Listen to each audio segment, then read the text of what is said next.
ግብርናን በሚመለከት ሴክተሮች በግርድፉ ለማየት ባለፈው ዓመት 7.3% እድገት አምጥቷል። ራሱ ሴክተሩ ብቻውን 7.3% እድገት አምጥቷል። ነገር ግን በአጠቃላይ የአምና እድገታችን ውስጥ ግብርና 2.3% ሼር አለ። ከጂዲፒ ግሮዝ 2.3% ግብርና ሼር አለ። ለምሳሌ በ2010 በሪፎርሙ ማግስት የኢትዮጵያ የሩዝ ምርት 1.5 ሚሊዮን ኩንታል ነበር። ባለፈው ዓመት 63 ሚሊዮን ኩንታል ነው ያመረትነው። ሁለተኛ ስንዴ በለውጡ ማግስት ኢትዮጵያ 47 ሚሊዮን ኩንታል ታመርት ነበር።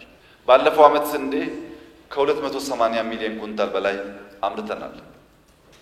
ቡና ከለውጡ ማግስት 4.5 ሚሊዮን ኩንታል ነው ያመረትነው።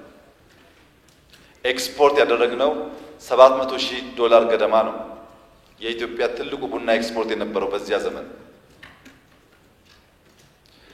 ባለፈው ዓመት 11.5 ሚሊዮን ኩንታል ቡና አምርተናል። $2.5 ቢሊዮን ኤክስፖርት አድርገናል። ኢንዱስትሪ በራሱ አምና 13% አድጓል። ነገር ግን በአምና የጂዲፒ ግሮዝ ውስጥ የኢንዱስትሪ ሼር 3.7% ነው።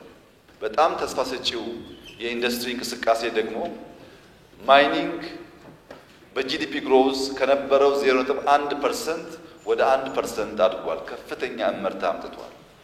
3.7% የጂዲፒ ሼር ያለው የማይኒንግ የኢነርጂ እና የማኒፋክቸሪንግ ሴክተር ያመጣው ለውጥ ውጤት።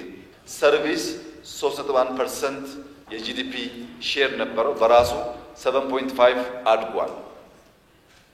በድምሩ የአምና እድገት በንጽጽር ሻል ያለ እድገት ተብሎ ሊወሰድ የሚችል ሲሆን በዚህ ዓመት ግን ካለምንም ጥርጥር ደብል ዲጂት ይገባል እድገታችን።